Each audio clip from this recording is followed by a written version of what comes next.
Welcome दोस्तों, स्वागत है हमारा इस YouTube चैनल में। आज जो क्लास होगी वह वीडियो नंबर 3 होगा और क्लास 12 के फिजिक्स हम पढ़ाएंगे यहाँ पर। ठीक है, इसके पहले 1 और 2 जो है वीडियो मैंने बना चुका है और अगर आपने 1 और 2 नहीं देखा है तो वीडियो फटाक से जाकर के देख लो। बहुत ही शानदार और आसान तरीके से मैंने बताया उसको। तो चलिए आज हम शुरू करते हैं। कूलाम के नियम से जो कुछ रिलेटेड तथ्य हैं उसको ध्यान देंगे नोट पॉइंट में।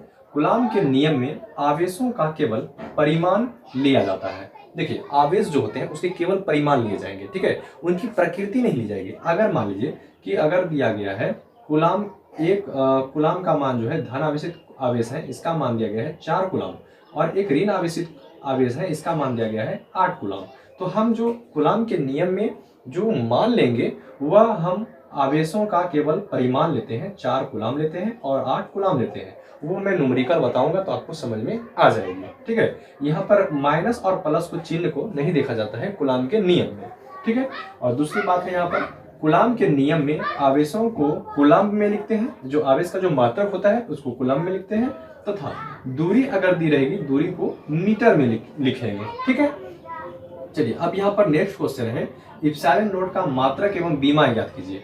देखिए, इप्सिलॉन नॉट का मात्रक और बीमा, कल हम एक फॉर्मूला बताए थे आपको कूलाम के नियम के अनुसार। कूलाम का नियम क्या है, एक बार हम आपको फिर से रिपीट कर देते हैं। किसी दो बिंदु आवेशों के बीच जो लगने वाला जो बल होता है उन आवेशों के गुणनफल के समानुपाती होता है। ठीक है, F बराबर फॉर्मूला होता है 1/4 pi epsilon naught into epsilon r. ठीक है, अगर आपने कल वीडियो देखा है तो आपको बिल्कुल समझ में आएगा। ठीक है, और इसका फॉर्मूला होता है 1/4 pi epsilon naught into epsilon r into Q1 into Q2 by r square.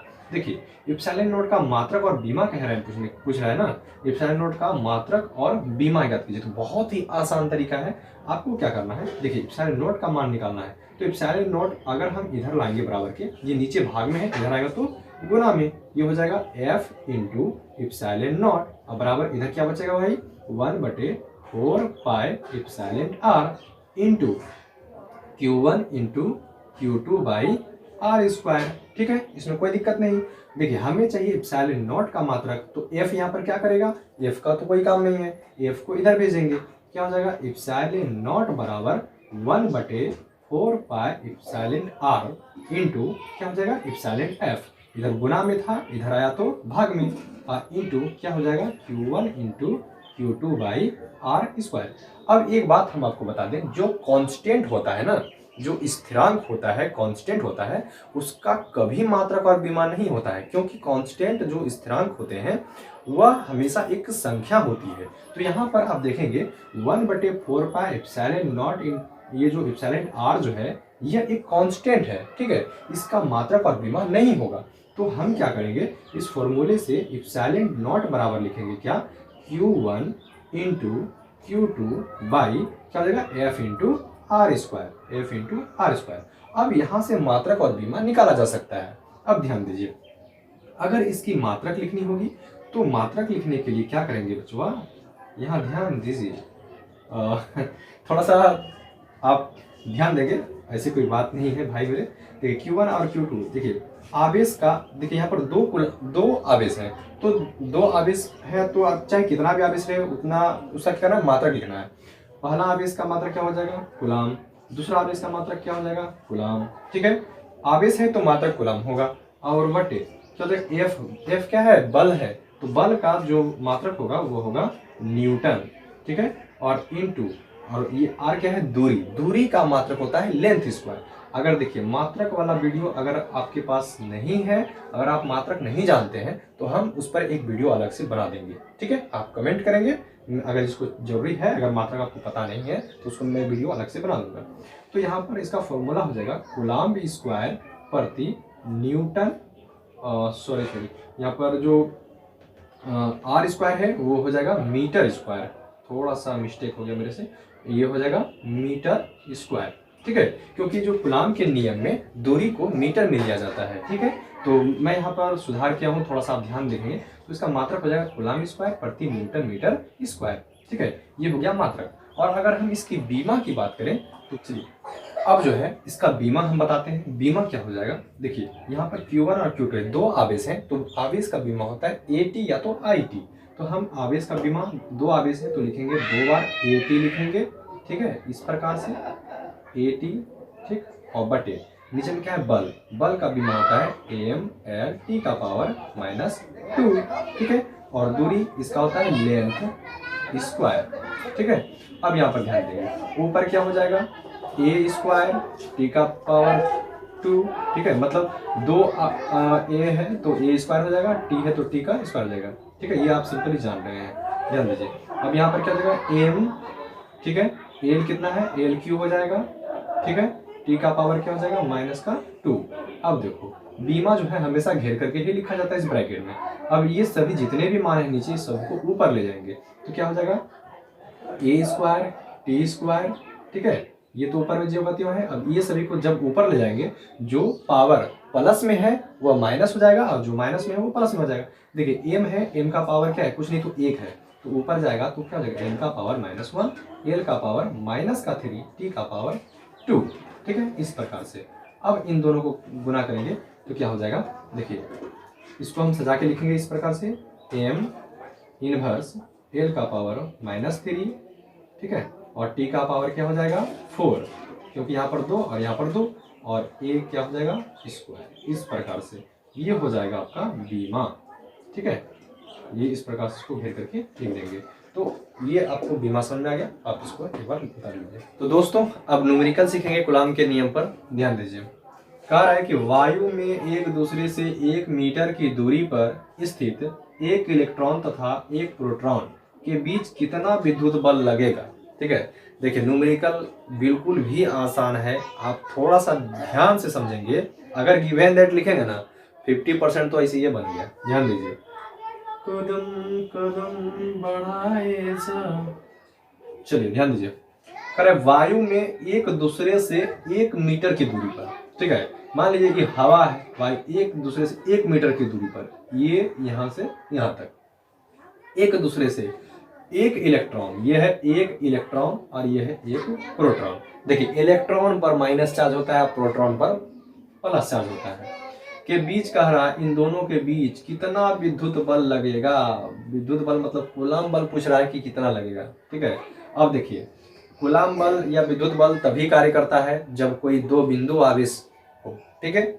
तो यहाँ पर एक इलेक्ट्रॉन का मान कितना होगा, एक इलेक्ट्रॉन पर आवेश होता है -1.6 गुना 10 का पावर -19 कूलॉम, ठीक है।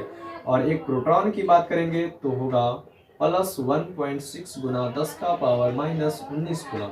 हाँ आपने सही समझा, इलेक्ट्रॉन पर जितना आवेश होता है उतना ही प्रोटॉन पर आवेश होता है, लेकिन सिर्फ इलेक्ट्रॉन पर माइनस लग जाता है और प्रोटॉन पर प्लस हो जाता है, ठीक है। एक दूसरे से कितना दूरी पर है भाई, 1 मीटर की दूरी पर, तो दूरी r बराबर दिया गया है 1 मीटर, ठीक है। अब देखिए ये कूलॉम में आवेश दिया गया है, पहला आवेश इलेक्ट्रॉन के आवेश को हम Q1 मानेंगे और दूसरा को Q2 मानेंगे। तो फॉर्मूला क्या होता है, F बराबर, आपको पूछा गया कि विद्युत बल क्या होगा, F बराबर वाट, तो F बराबर फॉर्मूला नहीं जानते हैं, क्या हो जाएगा 1/4 pi epsilon not into epsilon r into Q1 into Q2 by r square. अब देखिए 1/4 पाई ये जो मान होता है इससे कितना होता है 9 गुना 10 का पावर 9 गुना Q1 Q2 का मान, पहला आवेश दिया गया है 1.6 गुना 10 का पावर -19 गुना, और दूसरा आवेश दिया गया है, देखिए ये माइनस में भले ही यहाँ पर है लेकिन कूलॉम के नियम में केवल आवेश का परिमाण लिया जाता है, इसकी प्रकृति नहीं ली जाती है, इसके पहले हम एकदम बताए यही बात को, ठीक है। और दूसरा आवेश क्या जाएगा 1.6 गुना 10 का पावर -19 बटे r स्क्वायर, मतलब दूरी 1 गुना 1, ठीक है, क्या हो जाएगा 9 गुना 10 का पावर 9 गुना 10 मतलब उड़ा दीजिए, नीचे आ जाएगा 10, यहाँ मतलब उड़ाइए नीचे आएगा 10, ठीक है। तो क्या हो जाएगा 16 गुना 16, ठीक है, गुना 10 का पावर -19 और -19 माइनस का 38 गुना, ये दोनों 10 का जो नीचे पावर है कुछ नहीं तो 1 है ना, 10 का पावर 1, इसका ऊपर जाएगा तो 10 का पावर -2 हो जाएगा। तो अब गुना करेंगे तो हो जाएगा 16 गुना 16 गुना 9, तो आ जाएगा 2704, आराम से नहा धो के गुना कर लेना भाई, ये आ जाएगा 10 का पावर -38 और -2 कितना हो जाएगा, -40 और गुना 10 का पावर 9, तो ये हो जाएगा 2304 गुना 10 का पावर -31। क्या पूछा गया था, बल। तो ये F बराबर आ गया आपका बल, और बल का मात्रक होता है न्यूटन। तो ये जो है आपका राइट आंसर। ठीक है, चलिए न्यूमेरिकल का दूसरा न्यूमेरिकल है, ध्यान दीजिएगा। देखिए यहाँ पर सवाल में कहा गया है, वायु में एक दूसरे से 2 मीटर की दूरी पर स्थित एक इलेक्ट्रॉन तथा एक अल्फा कण।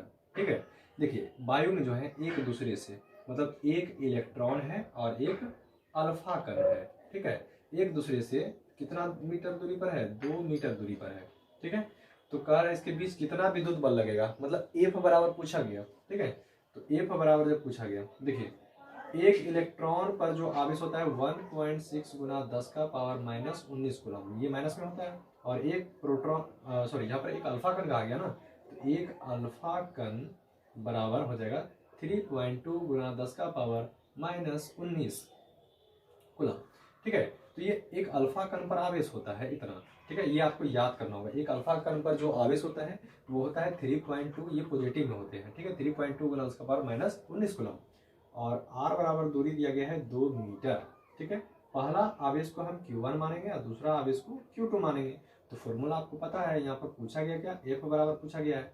तो F बराबर फॉर्मूला हो जाएगा क्या, 9 गुना 10 का power 9 Guna Q1 into Q2 by r²। क्या समझ में आ रहा है आपको, देखिए ये हो जाएगा 9 गुना 10 का पावर 9 गुना पहला आवेश क्या है आपका 1.6 गुना 10 का पावर -19 गुना Q2 का मान दिया गया है 3.2 गुना 10 का पावर -19, r² है तो क्या जाएगा 2 गुना 2। ठीक है, ये दशमलव उड़ाइए, नीचे आएगा 10, ये दशमलव उड़ा दीजिए, नीचे आ जाएगा 10। ठीक है, 2 से कटा दीजिए, 8 गुना 16, 2 से कटा दीजिए, 16 गुना 32। ठीक है, अब गुना कीजिएगा तो हो जाएगा 9 गुना 10 का पावर 9 गुना 8 गुना 10 का पावर -19, और -19 कितना हो जाएगा, -38 गुना क्या हो जाएगा 16 गुना, ये दोनों 10 ऊपर चला जाएगा तो हो जाएगा 10 का पावर -2। इसको आप हल कीजिएगा एकदम नहा धो करके आराम से, आ जाएगा 1152 गुना 10 का पावर -31 न्यूटन, ये आ जाएगा F बराबर। तो ये आपका आंसर हो गया। ठीक है, उम्मीद है आपको समझ में आया होगा। अगर ये वीडियो आपको पसंद आया तो लाइक कीजिए, सब्सक्राइब कीजिएगा, नए चैनल पर नए हैं तो।